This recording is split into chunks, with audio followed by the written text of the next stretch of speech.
Welcome to The Explainer. Today, we're going to break down some core lessons on trading discipline from a mentor known as ICT. We're going to focus on what is maybe the single hardest skill to master, knowing when the most profitable move you can possibly make is to do nothing at all. All right, so here's our game plan. We're going to kick things off with a pretty painful but very necessary cautionary tale. Then, we'll get into how to diagnose the exact market conditions that lead to these kinds of losses. From there, we'll give you a crystal clear checklist for action, dig into the psychology of why waiting is so hard, and finally, completely reframe what it means to be a professional in this business. All right, so let's get right into it.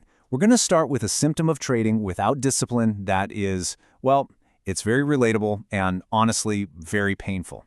Let's start with a story that is just all too real for so many traders. You know, this isn't some hypothetical classroom example. This is what happens when you try to force trades in the wrong environment and the market decides it's time to teach you a brutal lesson. Think about that number, $40,000. That's not just a loss on a spreadsheet. That's tuition. It's the price you pay for a very, very expensive lesson in self-control. It's the cost of trying to tell the market what to do instead of just listening to what it's telling you. So why does this keep happening? Well, it really boils down to a dangerous mix of two things. First, not being able to recognize when the market is in a treacherous state, and second, having that internal compulsion to trade anyway. You're trying to force a pattern that just isn't there, and believe me, the market could not care less about your hopes. So to avoid that fate, you have to learn how to read the room, or in this case, how to diagnose the market's mood. And that brings us to our next section, where we're going to build a framework for reading the price action and hopefully making much, much better decisions. The source describes this state as being in a balanced price range. What does that really mean?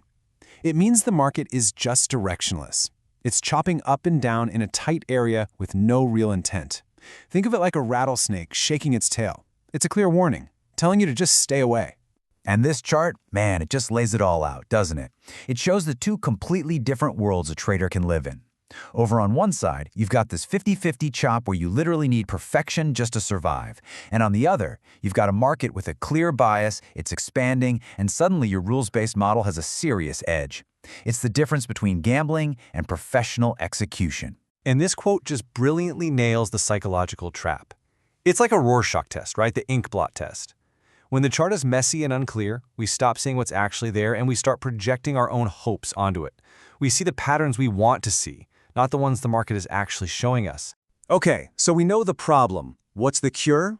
Well, it comes down to having a clear, clinical, and totally actionable checklist. No emotion, no guesswork, just rules. This is it. This is your 4-point safety check. Number 1, do we have a clear directional bias on a higher time frame, like the weekly chart?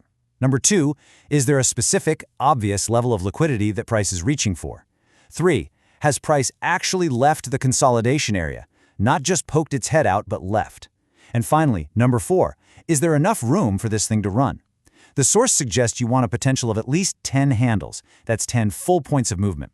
If you can't say a firm yes to all 4 of those, you're not trading, my friend. You're gambling. And when you look at it like this, the difference is it's night and day.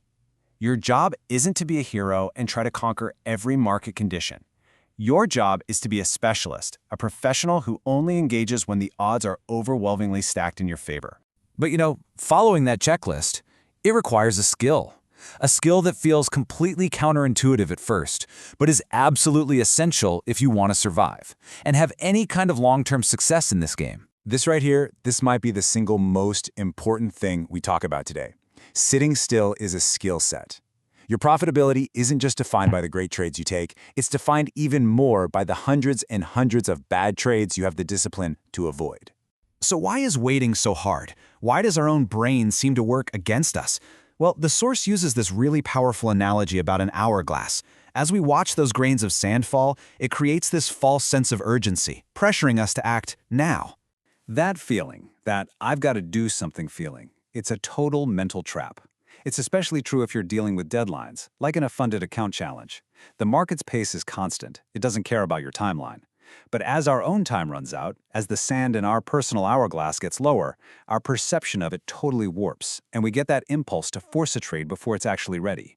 And this is what it all comes back to, the foundation of everything, capital preservation. It's rule number 1. Because without capital, you're out of the game. You're a spectator. It doesn't matter how good your system is or who you learn from. Every single decision has to pass through this filter first. Does this protect my capital? So let's flip the script on this whole idea. Waiting isn't some passive, defensive move. No way! It's your most powerful offensive weapon. It is your professional edge. Look, amateurs feel the need to be busy. They think they have to trade every single day to prove they're a trader. Professionals, they know their advantage comes from waiting. They're like a sniper waiting for the perfect shot. They get paid to wait. And when you really adopt these principles, your whole identity as a trader shifts. You stop being a gambler who's just hoping for a win. You become a clinical analyst who executes a proven strategy, but only when the conditions are perfect. And this is the fundamental question, isn't it? This is what separates the pro from the lifelong amateur. The ability to do nothing is not a sign of fear. It's a sign of elite discipline and absolute control. So that's what we'll leave you with. That's the question to ask yourself before you even think about placing your next trade. Is this decision based on my model, or am I just hoping to get lucky? The market will be here tomorrow, and the day after that. The only real question is, will you be? With discipline and capital, that choice will always be yours.